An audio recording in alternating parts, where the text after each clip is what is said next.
Eh bien, bonjour à tous et bienvenue pour une nouvelle vidéo pour l'analyse fondamentale, géopolitique, technique, graphique, un peu tout ce que vous voulez pour cette semaine qui s'achève du 11 au 17 mai. Donc là, j'enregistre cette vidéo le 17 mai. On va passer plusieurs choses en revue quand même parce que le point important à retenir, c'est qu'on va peut-être démarrer une correction, une phase baissière sur le marché, notamment sur les indices américains qui sont beaucoup montés depuis 6 semaines. C'est moins monté sur la crypto.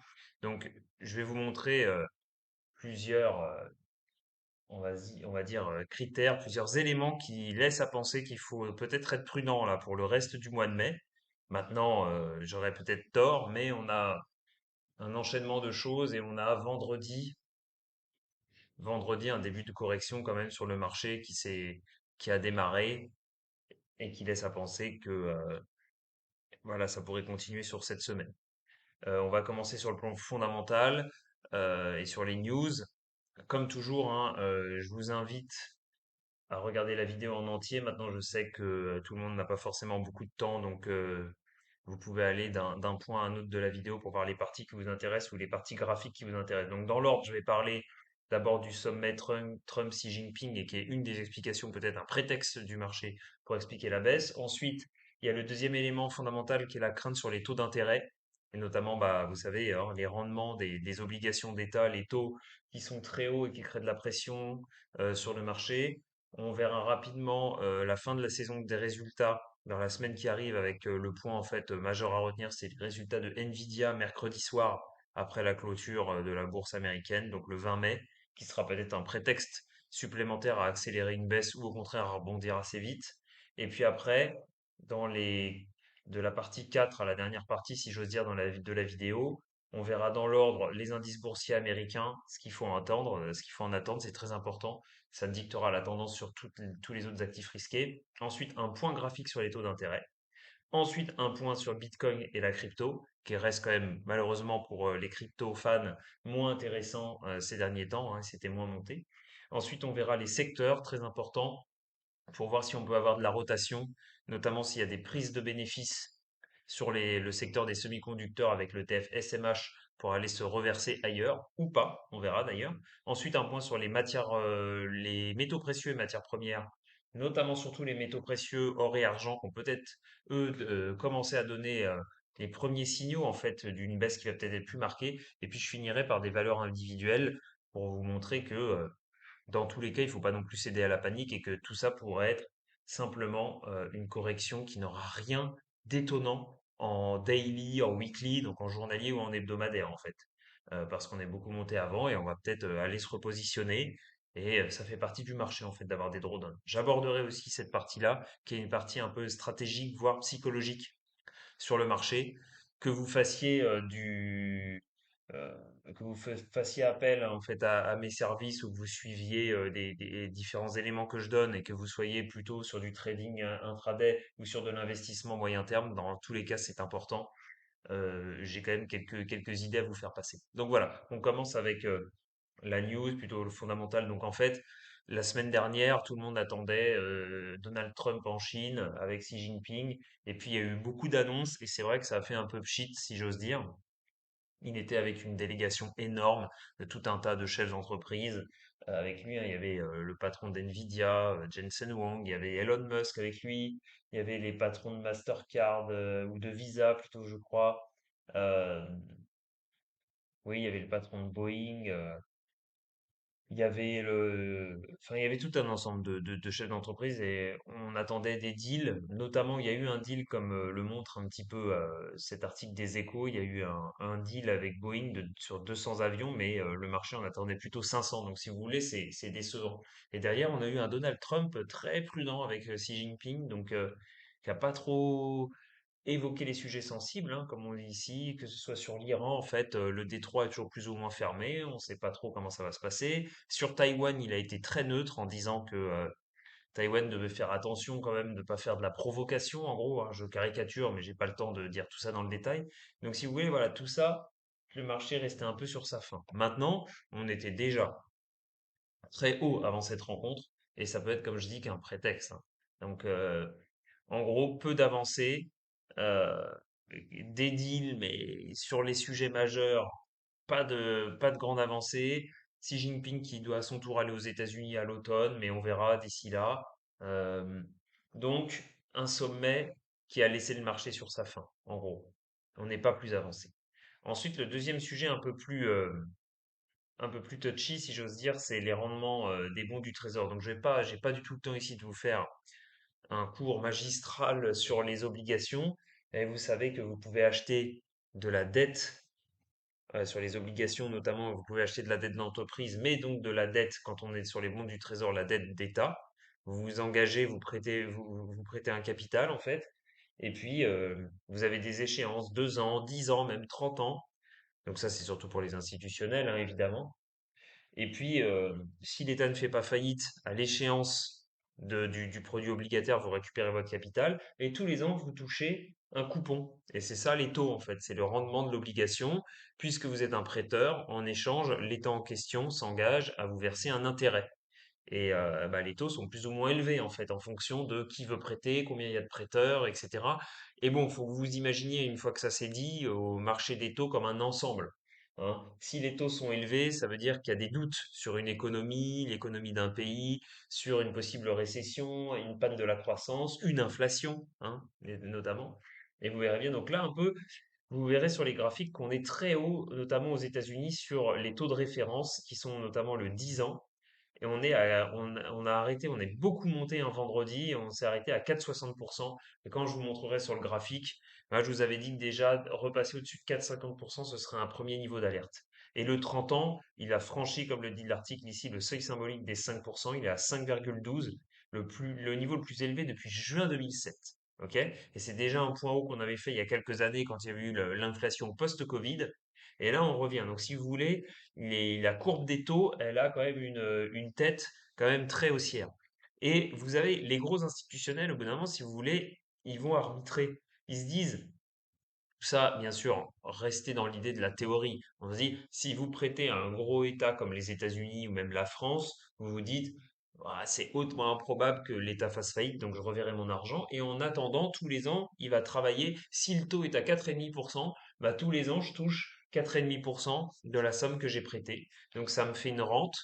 Et puis, pour un produit 10 sans risque. Et si le taux est élevé, pourquoi je vais aller m'embêter à prendre des risques sur les actions? C'est la fameuse différence de prime de risque qui font qu'au bout d'un moment, les gros acteurs vont arbitrer et ils vont se dire, bah non, moi je vais pas aller sur les actions là parce que j'ai déjà un rendement à 4,5 ou 5%. Donc prendre le risque hein, de perdre de l'argent ou d'avoir finalement une performance annuelle moins bonne, voire négative sur un marché très risqué comme les actions, alors que je peux rester tranquillement en obligation.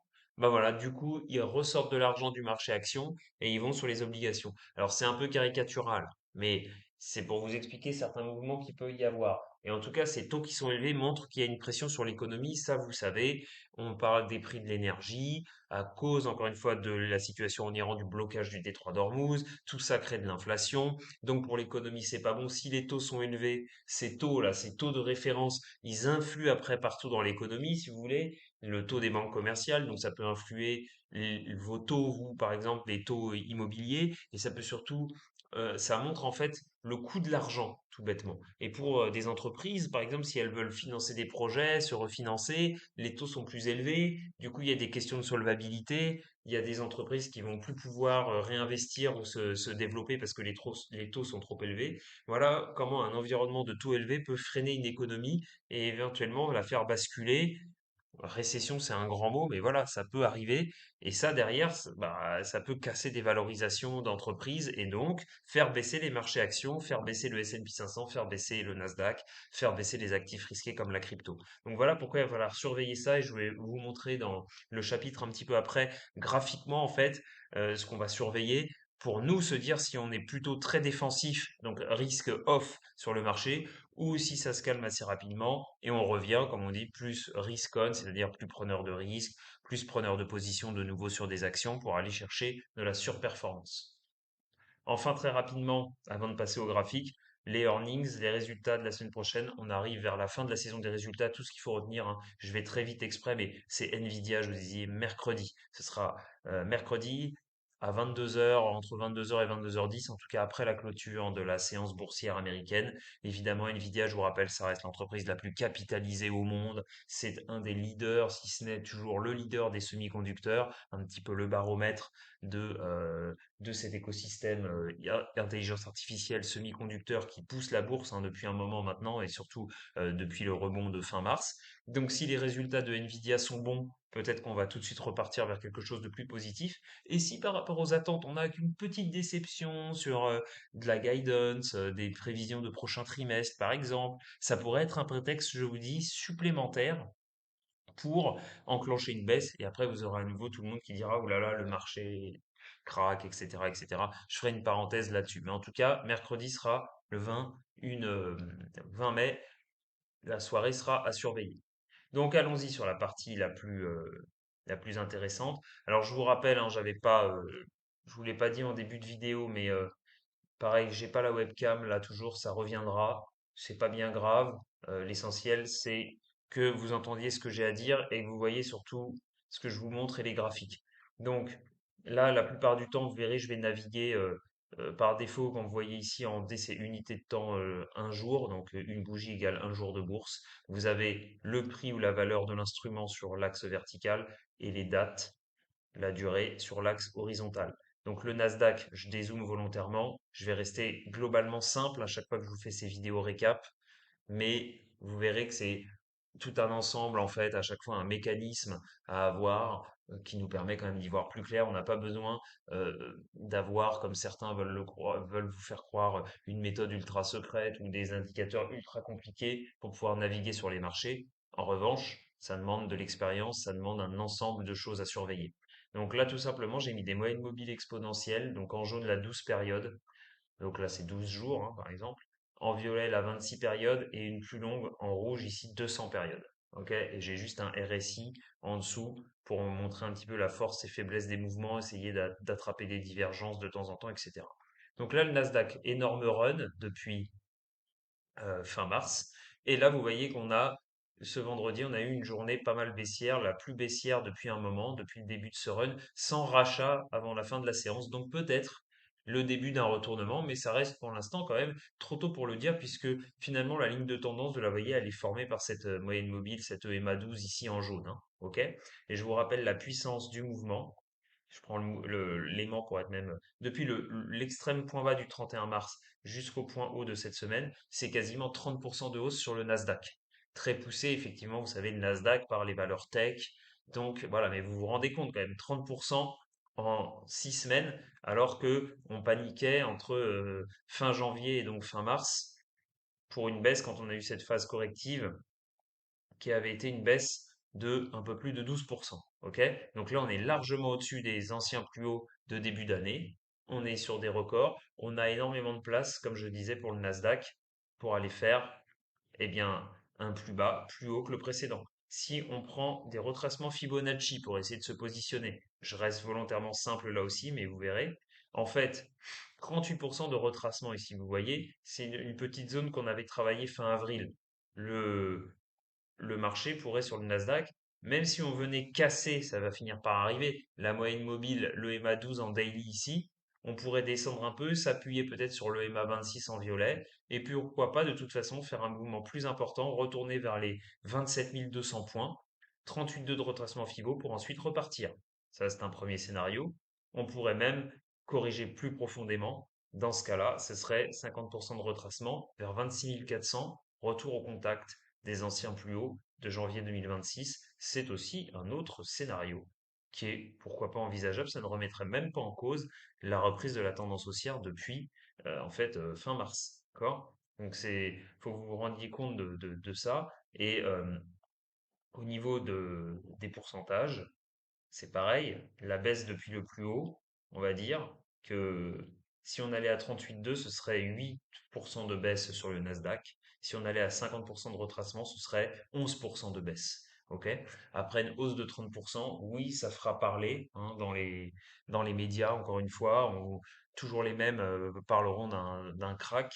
Et en fait, ce serait pas complètement déconnant et ce serait une opportunité sur certaines valeurs, bien sûr, les mieux sélectionnées, de se repositionner et globalement sur le Nasdaq de reprendre une exposition. Mais là, clairement, globalement, comme je disais, aux uns et aux autres, il fallait plutôt être prudent. C'était le moment de vendre partiellement des positions ou de pas rester trop en long si on était en intraday, d'être prudent et de laisser passer un petit peu cette phase peut-être corrective qui va arriver. Il fallait se positionner avant, au moment où tout le monde avait peur avec la guerre en Iran.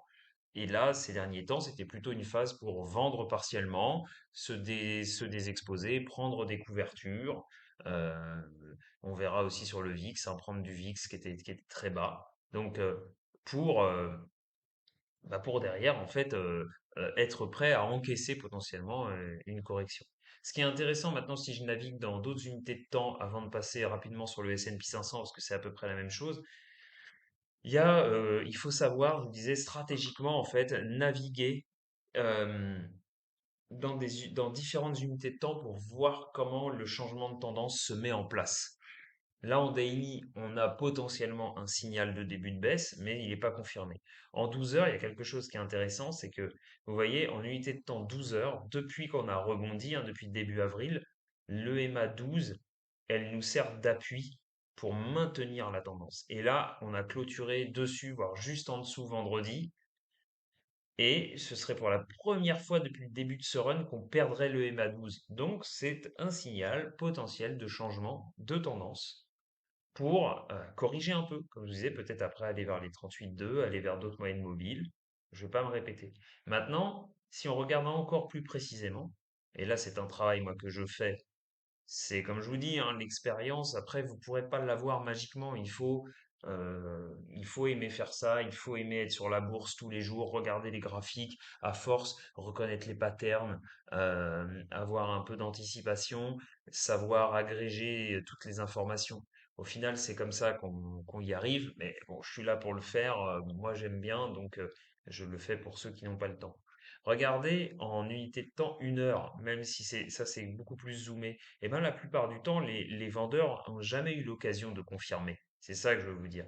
À chaque fois, en fait, confirmer un changement de tendance, ça veut dire quoi? Ça veut dire qu'on vient d'une tendance haussière, des plus hauts de plus en plus haut, et des plus bas aussi de plus en plus haut. Là, ici, regardez, comme fin avril, ils ont tenté pour une fois de faire un mouvement baissier, avec une reprise. Et ce qu'il fallait faire, c'était casser un support. Il fallait repartir à la baisse, casser un support en H1. Là, ça aurait été un changement de tendance. Vous me suivez? Sauf que à chaque fois, les acheteurs ont défendu le support et finalement sont revenus. Donc, il n'y a pas eu de follow-through, comme on dit en anglais, pas d'enchaînement. Pareil ici, même si la baisse était déjà un peu plus marquée, c'était peut-être un signal très, très anticipé, mais finalement, on a quand même V-bottom et puis on repart. Là, attention, parce que vendredi, on a fini avec un début de changement de tendance H1 qui est pas totalement confirmé parce qu'il faudrait casser le support que vous voyez ici sur le Nasdaq. Je vais le faire précisément en vous mettant la ligne horizontale élément. De toute façon, c'était déjà un point bas du mercredi 13 mai et donc de vendredi. En gros, 29 075 points sur Nasdaq. C'est le support qui est en danger, qui font que les Bulls vont pour la première fois perdre la main sur l'unité de temps H1 depuis fin mars. Donc c'est un early signal pour nous dire que peut-être même on rentre dans une correction daily et que la correction va durer plus longtemps et peut-être jusque là, vous voyez, jusqu'au tour 38,2 là. Parce que là, on a une baisse en H1, un rebond, qui est un plus haut, plus bas que le précédent. Et là, on est en train d'attaquer le support, donc on va peut-être casser le support et aller créer des plus bas que le précédent, inversion de loi de dos. Et là, à ce moment-là, on peut partir dans une tendance baissière, vous voyez, en H1 qui va durer le temps après de, éventuellement, rafraîchir, si j'ose dire, les indicateurs en daily, vous voyez, parce que là, le RSI est très haut. Le fait d'avoir une correction daily, ça va faire rebaisser le RSI. Et ce sera à ce moment-là qu'on cherchera à se replacer haussier de manière plus agressive, bien sûr, si toutes les autres étoiles s'alignent sur d'autres secteurs, sur les taux, sur les matières premières, sur le VIX, etc. On va y venir. Donc le S&P 500, je ne rentrerai pas dans les détails, c'est la même chose, avec un peu moins de puissance sur la hausse, puisque le S&P 500, lui, il a plein d'autres secteurs. En plus de la tech, il n'a pas toute la tech comme le Nasdaq, et dedans, il a du secteur comme les financières, la santé, qui ont beaucoup moins profité de la hausse. Mais vous voyez, dans l'idée, c'est la même chose. J'ai déjà fait aussi le retracement Fibonacci. Pas de problème, on pourrait retourner. sur ES, les contrats futurs du S&P 500 ici, on pourrait retourner à 7080, qu'on serait qu'à 0,382 de retracement de tout le rebond depuis fin mars, et derrière repartir. Ça viendrait grosso modo refaire tester les anciens plus hauts de début d'année avant de repartir. Donc on verra. Ce sera pas, comme je vous dis, il faudra pas paniquer si on voit un début de correction qui continue à se mettre en place sur ce début de semaine, là, à partir du lundi 18 mai. Ok? Ce que je veux noter aussi, un petit indice qui montre il y a un petit peu de tension et que ça peut corriger, c'est IWM. Ça, c'est l'indice des small cap américaines. Il regroupe 2000 euh, petites et moyennes entreprises américaines qui peuvent être plus punchy dans les phases de hausse, c'est plus cyclique, mais plus baissière dans les phases où ça commence à grincer un peu des dents, et notamment avec cette histoire de taux d'intérêt, les petites entreprises sont plus sensibles. S'il y a des hausses des taux pour leur financement, bah, ils sont plus sensibles que les gros groupes. Et puis, les gérants, des fois, c'est ce qu'ils vont vendre si ça commence à craindre et qu'ils veulent se désexposer. C'est sur des petits dossiers qu'ils vont d'abord se désexposer plutôt que d'aller sur des mastodontes comme les Maxet, les Apple, les Google, les Microsoft et compagnie, vous voyez. Donc là, vous voyez que c'est différent. En daily, on a déjà perdu le MA12 sur IWM, contrairement au Nasdaq ou au S&P 500. On a déjà, cette fois-ci, on a hésité et là, on est en train de perdre le MA12. Premier signal. Ça veut dire quoi? Pareil, si on zoome en 1 heure, ça veut dire qu'on a déjà inversé la loi, commencé à inverser la loi de Dow, pardon, sur IWM comparé au Nasdaq. Vous voyez, le point bas, il était ici, c'était le 12 mai, et en fait, on n'a jamais pu refaire un plus haut que l'ancien. Et là, on a rebaissé. Et en plus, on a cassé le support ici, qui était vers 278 sur IWM. Et on finit la semaine en dessous. Donc, c'est notre indicateur qui nous dit de faire attention sur IWM. Avec les small caps qui montrent des premiers signaux de faiblesse, avec un top qui remonte maintenant au 6 mai. Donc pourquoi les taux d'intérêt? Regardez le 10 ans américain. Ici, je suis sur le 10 ans américain. Je vous rappelle, c'est comme si vous prêtez de l'argent à l'État américain, vous mettez du capital, je sais pas, 100 000 dollars pendant 10 ans, et donc tous les ans, si vous faites ça à ce moment-là, vous allez toucher pour l'instant 4,60% par an. Ok? Regardez l'historique du rendement. Ça fait très longtemps, ça faisait depuis donc mai 2025 qu'on n'avait pas touché 4,60%. Et le record, quand il y avait eu ces crises post-Covid, qui nous avaient amené jusqu'à 2023, c'était 5% sur le 10 ans. Mais là, vous voyez que grosso modo, il a une tête à pas vouloir baisser, hein. Et ça, c'est embêtant parce que déjà, la Fed va pas pouvoir baisser aussi ses taux directeurs, comme je vous l'ai dit tout à l'heure en introduction. Ça peut déplaire aux actifs risqués parce que les gros acteurs, les fonds, les hedge funds et autres vont se dire que c'est pas un environnement propice pour aller à fond sur les actions. Et ça montre qu'il y a des doutes sur l'économie américaine, sur l'inflation, etc. Donc très important, là, 4,60, on va surveiller si ça rejette. Si dès le début de la semaine, là, on commence à déjà gaper au-dessus de 4,60, on commence à se diriger vers 4,80, qui était le niveau intermédiaire de début d'année, ok? Début d'année, pardon, ça passe de début 2025. Si on commence à s'installer là et qu'on commence même à vouloir accélérer vers les 5, à mon avis, clairement, les equities, les indices américains et les actifs risqués comme les cryptos aussi et autres vont baisser. OK? Maintenant, si on regarde le 30 ans, je vous en parle vite fait. Je vous en ai parlé, je vais vous montrer graphiquement ce que ça donne, qui est aussi une autre référence hein, pour les institutionnels. Regardez, on est sur les plus hauts depuis très longtemps, depuis 2023. Et puis, je vous l'ai pas fait pour le 10 ans, mais si je regarde en vue hebdomadaire pour regarder il y a très très longtemps. Je vous rappelle que depuis la crise de 2008, et toute la décennie 2010, on était habitué à un environnement de taux bas. Et ça facilitait ça les actifs risqués parce que l'argent était très peu cher. Et ça fait très longtemps, en fait, on a eu une sacrée remontée un post-Covid parce que les taux étaient au plancher, même des taux comme le 30 ans. Les gens demandaient pas grand-chose pour prêter à 30 ans. Vous imaginez, on était à un et quelques. Et maintenant, on est de retour. On était à un et quelques au niveau du Covid. Et là, on est remonté à 5,12. La dernière fois, c'était avant la crise de 2008, c'était 2007. Voilà. Donc c'est pour vous dire que c'est quand même pas rien, il faut pas paniquer pour rien, mais le marché nous envoie un signal comme quoi il y a du stress sur le marché obligataire et ça pourrait chambouler un peu tout l'univers boursier. Si on regarde aussi le Japon, parce que je vais pas vous reparler du carry trade, là j'ai pas le temps, mais les taux japonais sont importants parce qu'il y a des acteurs qui empruntaient historiquement en yens parce que ça valait rien. Ok, on pouvait emprunter de l'argent pour 3 fois rien, des taux d'intérêt extrêmement faibles, et ensuite ils convertissaient le yen et ils allaient acheter d'autres actifs. Sauf que là maintenant, comme le taux japonais, le 10 ans là, est sur son plus haut historique, bah ça marche plus et ça peut aussi bah, gripper un peu la machine si vous voulez. Donc, je vous invite à surveiller un peu ces taux aussi, le 2 ans US, le 10 ans US, le 10 ans japonais. Et ici sur la France aussi, le 10 ans. Bon, on n'est pas, voilà, on n'est pas à l'abri non plus. Donc, l'État doit, s'il veut continuer à emprunter, il doit payer des intérêts de plus en plus élevés. C'est pas bon pour les dettes souveraines, hein. Voilà, pareil, au plus haut depuis 2009, le taux 10 ans français. Donc voilà, point à garder en tête. Donc dans cet environnement-là, moi je dis que cette semaine, on va commencer avec de la prudence et il faudra pour moi que je vois des signaux de baisse de pression sur les taux, que je vois des actions, des indices américains qui tiennent le choc pour se dire que peut-être on peut continuer à rester exposé, peut-être même à acheter les meilleurs dossiers, mais sinon, si les taux commencent à monter, continue à monter comme ça et qui a toujours la faiblesse sur les indices, bah, je me mettrai de côté un moment hein, justement pour pouvoir encaisser une correction éventuelle. Et autre chose qui n'invite pas à acheter, c'est le niveau du VIX. Vous savez, la volatilité qui permet de checker un peu les couvertures. Hein, la volatilité, plus elle monte, je vais me mettre en daily, là ce sera plus simple, je retourne en journalier. Si elle monte, ça veut dire qu'il y a de la crainte et généralement des ventes sur le S&P 500.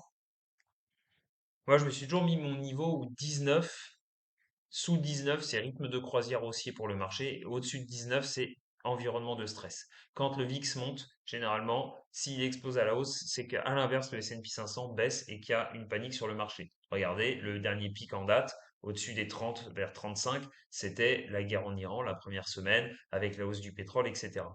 Là, on est dans un environnement où ça fait plusieurs jours qu'on est revenu plutôt bas sur le VIX, sur ces niveaux historiquement bas. Donc, c'est plutôt le moment justement si on veut d'acheter un peu de VIX pour avoir de la couverture, c'est pas le moment d'acheter pleine balle les actions parce que ça fait un moment que c'est monté et lui le VIX il est beaucoup redescendu si vous voulez. Voilà comment on regarde un environnement, on maîtrise jamais exactement le timing, mais on sait grosso modo ce qu'il vaut mieux faire ou pas faire. Voilà. Donc maintenant les cryptos, c'est plus décevant. Là je suis en 1 heure mais je vais dézoomer, je vais vous mettre Bitcoin en journalier. Ok, on a eu un rebond, mais je vous rappelle encore une fois dans cette vidéo que Bitcoin vient de 125 000 dollars, qu'on est tombé jusqu'à 60 000 et on a rebondi à 82 000 et quelques, qu'on a bloqué sur une zone d'imbalance daily weekly ici, sur la moyenne mobile 200, vous le voyez bien ici en rouge en journalier, donc 82 800 ont bloqué. On n'a même pas réussi à aller totalement titiller vraiment cet ancien support de fin 2025 et début 2026, aller sur les 38% de retracement de toute la baisse depuis la TH. Donc pour l'instant, c'est assez faible sur le Bitcoin. Et si, en fait, les indices commencent à rentrer dans une phase de correction, je vois mal comment le Bitcoin va résister. Vous voyez qu'en daily, il a perdu le MA 200 lui déjà, contrairement aux indices, et il est même en train de perdre ce week-end le MA 26. Ok? Donc on commence à être sous mes moyennes mobiles, mes EMA principales en daily. C'est pas super pour rentrer déjà fort à l'achat. Alors, on commence à perdre la trendline hein, daily qui nous accompagnait depuis fin mars, qui était grosso modo guidée de toute façon, vous voyez, en violet par cette EMA 26. Si on se met en hebdomadaire, c'est pas beau. La bougie de cette semaine, elle a englobé toute la semaine dernière, donc c'est un rejet avec des vendeurs qui sont là. Et puis bah, vous voyez encore mieux en weekly hein, que finalement, on n'a pas remonté grand-chose par rapport à la baisse qu'on a connue depuis octobre. Quelque chose qui est assez frappant, c'est de regarder la faiblesse relative de Bitcoin par rapport au Nasdaq. Pour ça, sur TradingView, vous pouvez faire BTC USDT divisé par QQQ qui est l'ETF du Nasdaq. OK? Ben, qu'est-ce qu'on voit? On voit que depuis l'automne 2025, c'est super faible. Et derrière, on a eu une petite reprise du Bitcoin au début finalement de la guerre en Iran, quand il y a eu les plus grosses prises de profit sur le Nasdaq. OK? Bitcoin tenait un peu mieux. Mais après, c'était à peu près pareil. On a eu une remontada des indices et Bitcoin tenait un peu le coup. Et vous voyez que depuis, en fait, début mai, eh bien, ça rebaisse. Ça veut dire que Bitcoin est plus faible, ou en tout cas monte moins que le Nasdaq. Et donc, c'était pas intéressant d'être sur Bitcoin par rapport au Nasdaq.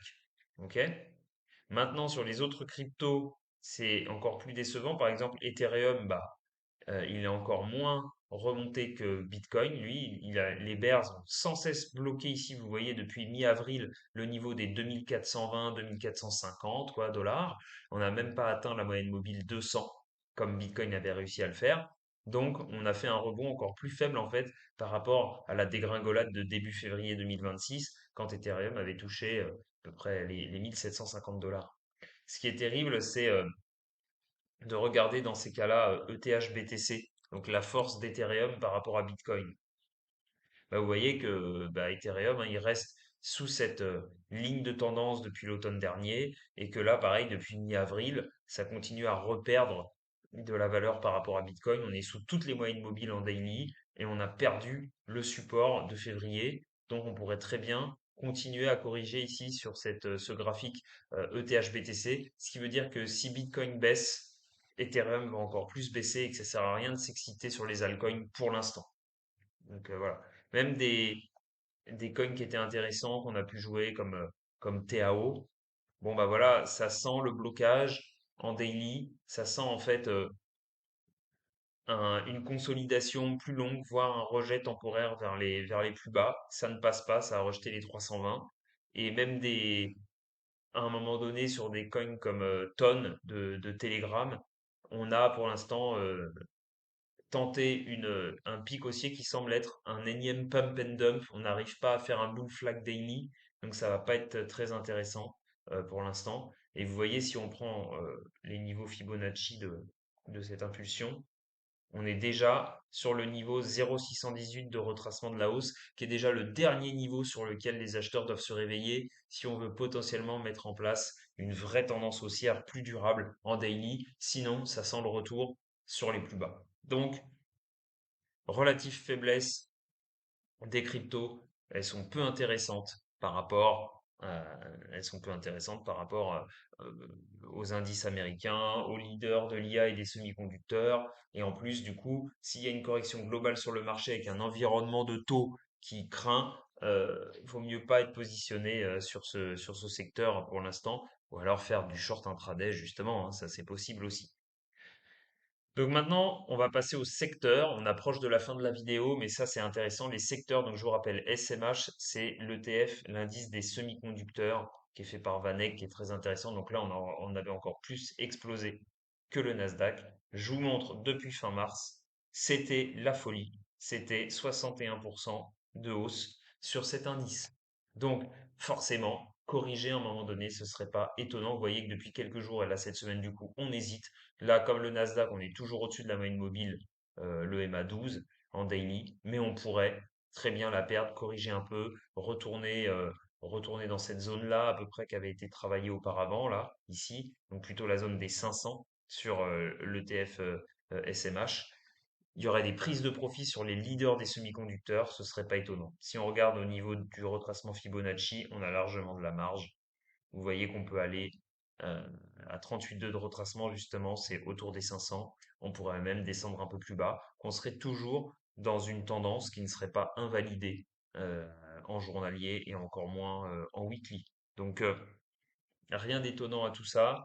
Une correction peut arriver et ça doit arriver, c'est la vie des marchés sur les actifs risqués. Si on regarde quelques valeurs individuelles sur les actifs des semi-conducteurs, par exemple des valeurs comme Micron, c'est ultra impressionnant. La hausse qu'on a eue, là j'ai mis aussi des niveaux Fibo, mais je sais pas si vous vous rendez compte depuis fin mars, combien on est monté. Par exemple sur Micron, on a gagné 160%.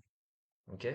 Donc à un moment donné, si on perd 50% du mouvement, bah ouais, ça peut être brutal, mais en fait, ça remet pas en cause, à horizon plusieurs mois, voire quelques années, ça remet pas en cause la tendance haussière sur des valeurs leaders, notamment sur la mémoire, en fait, comme Micron, ça remet pas en cause une tendance de fond qui est largement haussière depuis maintenant 2025.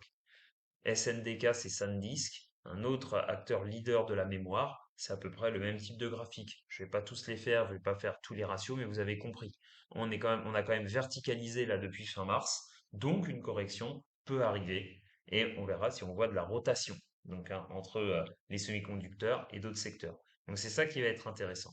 La rotation, elle peut arriver sur les gros des Mag 7. Ici, c'est l'indice des Magnificent Seven, MAGS. Vous voyez qu'il est bien remonté lui aussi, mais moins que SMH. On a repris depuis peu les plus hauts de l'automne 2025. Donc peut-être que Max, on verra si lui, il arrive à tenir sa moyenne mobile 12 ou au mieux la moyenne mobile 26 et qu'il continue à construire, on va dire, potentiellement une tendance comme ça, eh ben, on aura de la rotation sur le marché. C'est ça qu'il va falloir voir. Est-ce que si on a des prises de profit sur les semi-conducteurs, c'est clair que ça va faire mal quelque part au marché parce que c'était les gros leaders. Donc le Nasdaq va baisser, le S&P 500 va baisser. Mais est-ce qu'il va fortement, fortement baisser parce que toute la thune va se barrer du marché pour aller sur du refuge, aller dans le dollar, aller peut-être dans les obligations, comme je vous ai dit? Les gens vont repasser en cash et tous les autres secteurs en fait vont pas en bénéficier? Ou est-ce que le marché va baisser, mais pas de manière ultra brutale parce que il y avait des retardataires sur sur les Magnificent Seven, vous allez voir sur les logiciels qui vont un peu bénéficier de rotation. Ça aussi, ce sera important pour savoir à quel point on se désexpose ou à quel point on reste quand même un peu plus sur le marché. Et ça, je vais le surveiller avec vous dans les prochaines semaines. Ce sera important pour prendre les bonnes décisions. OK? Donc on peut voir par exemple sur Max 7, il y a plein de graphiques où tout est OK pour l'instant. Google, on stabilise mais sur les plus hauts. Donc on pourrait corriger un petit peu et continuer. Il n'y a pas de problème sur Google. Amazon, ça commence à corriger, OK, mais il n'y a pas trop de problème non plus, hein. On a fait un super rebond sur Amazon depuis avril en allant faire un plus haut. Par contre, Microsoft, lui, il est en retard. Et peut-être qu'il peut prendre le relais. Microsoft est quand même une valeur dans l'IA, dans le cloud, qui est quand même très bien positionnée. Là, vous voyez, on peut très bien faire une figure. Les figures simples, des fois, peuvent marcher. Même si ça vous semble être du chartisme basique, en fait, quand vous rassemblez toutes les pièces du puzzle, dans différentes unités de temps, dans différents secteurs, c'est ça qui fait que vous allez prendre les bonnes décisions. Et c'est pas forcément nécessaire d'aller chercher des espèces de calculs ou des indicateurs ultra compliqués qui, dans tous les cas, de toute façon, ne vont pas marcher dans tous les cas de figure. Il faut analyser, comme je vous ai dit, le marché. Il faut passer du temps dessus. Il faut comprendre comment s'embriquent les différents secteurs, quelle est la psychologie du marché, comment ça se passe du côté des taux, du côté des actifs sans risque, du côté du VIX. Et après, vous faites les décisions en allant choisir les meilleurs acteurs, en allant choisir un bon timing. Et quand on voit ça, bah, si jamais il y a de la rotation, ouais, en unité de temps journalier ici sur Microsoft, avec la crainte sur les logiciels liés à l'IA, ça avait beaucoup dégusté depuis l'automne dernier. Là, on a un premier rebond conséquent. Bah ouais, on tend à faire ce qu'on appelle un bull flag. On consolide après une première hausse. Ça peut très bien repartir à la hausse. Pour ça, Microsoft sera une valeur qui pourrait être à jouer un peu plus dans les prochaines semaines si on consolide. Voilà, si sur les semi-conducteurs, ça consolide. Il y aura peut-être une force relative sur Microsoft, donc on sera prudent. Et si on veut s'exposer un peu, il vaudra mieux s'exposer sur Microsoft plutôt que d'aller sur du Micron ou du SanDisk qui, eux, étaient au plus haut, si vous voulez. C'est ça que ça peut faire. Maintenant, si dès cette semaine, on commence à invalider ici et qu'on rattaque le support des 400 sur Microsoft, bah là, on va pas chercher à y aller, si vous voulez. Ça voudra dire que peut-être euh, le marché panique plus et part complètement en fait sur une phase de risk off et qu'on va plutôt sur le cash. Ok? Donc vous avez plein de rotations auxquelles vous pouvez penser. Donc Microsoft, j'en parle justement. IGV, c'est l'ETF avec le secteur des logiciels. Donc lui, il a dégusté aussi, hein, ça ressemble au graphique de Microsoft. Et ce qu'on pourrait faire ici, c'est le marché pourrait faire de la rotation. Après que les semi-conducteurs aient été très forts, finalement le secteur des logiciels va se ressaisir et là on va partir. Je vous les en ai déjà parlé la dernière fois. On pourrait très bien aller entre 50 et 61 de retracement, aller vers le niveau des 100 sur cette ETF IGV, et la rotation se jouerait de cette manière-là. Donc ça, c'est pour IGV. Maintenant, vous en avez d'autres. Alors, il y a un nouvel ETF qui est apparu pour jouer purement la mémoire, mais là, c'est ultra spéculatif. Mais voilà, vous avez des RAM de Round Hill pour jouer les valeurs purement sur la mémoire, les Micron, les SanDisk, etc. Euh, Ils cotent que depuis le 2 avril et vous voyez que c'est monté en flèche. Donc là, pareil, on pourrait attendre que ça revienne vers une zone comme les 40 pour se repositionner sur cet ETF et aller, ça permet de manière un peu plus pratique de jouer tous les acteurs de la mémoire si derrière on est dans un super cycle.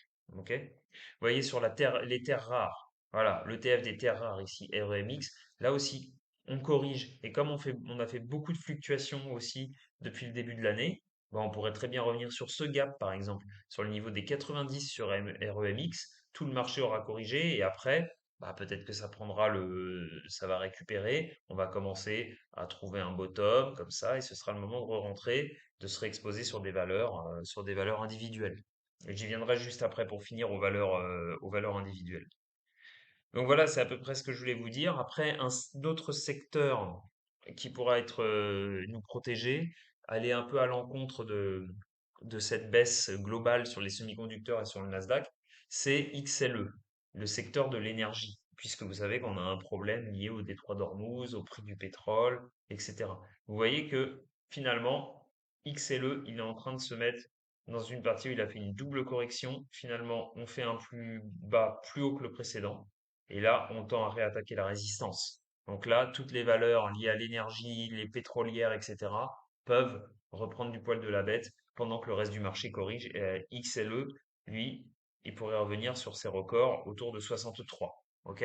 Donc voilà, dans la rotation, un secteur qui pourrait aider un portefeuille à mieux résister. C'est un peu moins convaincant dans les autres secteurs qui sont pourtant importants dans le S&P 500, qui sont les financières. Ça ressemble un petit peu comme à Microsoft où on tente de faire un bull flag, mais on peine quand même à réagir. Mais si jamais ça devait commencer à réagir, on aura peut-être de la rotation vers les financières. Clairement, en 4 heures, c'est un bull flag, hein, ça ressemble à un falling wedge, pour vous reparler encore de figures chartistes qui paraissent basiques, mais qui sont intéressantes. Tout simplement, ça peut nous donner des signaux anticipés. Moi, je vois ce wedge comme ça. Donc, quand on va arriver au bout de la figure, si on casse par le haut, ce sera un signal pour aller jouer de la rotation sur XLF. Ok? C'est ça le principe. Et la santé, toujours pas très convaincant. On est en train de travailler le support. Pour moi, il faudrait vraiment sur XLV, cet ETF de la santé, qu'on revienne au moins au-dessus de 146, mais même maintenant, il faudrait aller au-dessus de 147 pour se dire qu'on aurait de la rotation vers le secteur de la santé. Alors, beaucoup de choses à vous dire, hein, mais j'espère ne rien oublier. Là, ça fait déjà 40 minutes de vidéo, donc je vais bientôt l'arrêter. Je voulais vous parler des métaux précieux, matières premières, qui ont donné aussi justement la semaine dernière et surtout ce vendredi aussi un signal comme quoi il faut peut-être se méfier d'une correction un peu plus importante parce que bah voilà, on tentait sur l'or, voilà pourquoi il faut jamais être trop pressé. Après, il y a eu un emballement, hein, je ne vous refais pas l'histoire, de l'année dernière et un énorme pic en janvier 2026. Gros retour de bâton. Au moment de la guerre en Iran aussi, pareil, gros drop au mois de mars.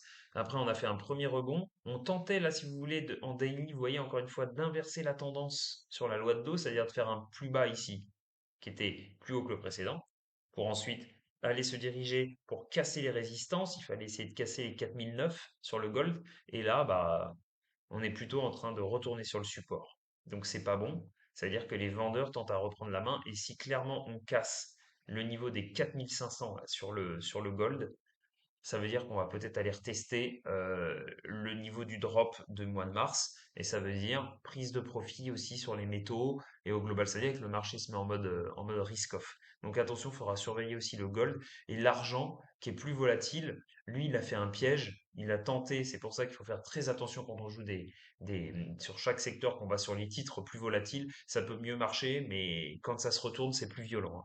Donc là, on tente avec le drop de l'argent. Pareil, on fait comme le gold, sauf que là, en plus, on fait un piège. On essaye d'inverser la loi d'eau. Et vous voyez là, sur jeudi, vendredi, à quelle vitesse on tombe.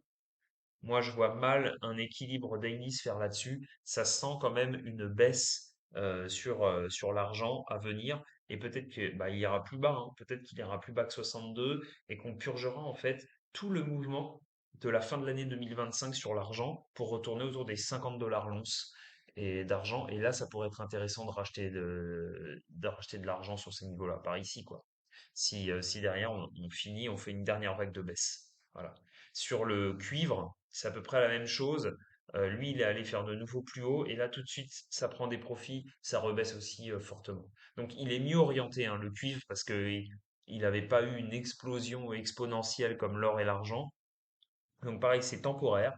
On pourrait très bien retourner autour des 5,90 sur le cuivre, mais globalement, à très long terme, on construit une structure haussière sur le cuivre qui est un métal industriel de plus en plus stratégique, hein, avec la forte demande pour l'IA et les data centers, semi-conducteurs, etc. Et donc l'ami pétrole, qui lui va jouer les troubles faits, hein, à l'inverse de tout ce qu'on a vu, effectivement, il est en train de consolider. Donc moi, j'ai un peu, j'ai commencé déjà à mapper, à me mettre des alertes. Donc clairement, là, vendredi, on remonte sur le pétrole. Et c'est ce niveau intermédiaire ici, je vais vous le marquer précisément. Vous voyez ici les 103,67. Je suis sur le WTI, hein, le pétrole brut léger américain. Bon, en gros, vous pouvez dire 103,50, 104. Si on passe au-dessus, hein, on ouvre par exemple dès le début de la semaine au-dessus, ça pourrait, il faudrait se méfier parce qu'on aurait une panique du marché, enfin une panique, une crainte liée à des prix du pétrole plus haut, plus longtemps. Puisque vous voyez, conflit en Iran, on explose à la hausse. Et en fait, depuis, on fait une espèce de figure de consolidation.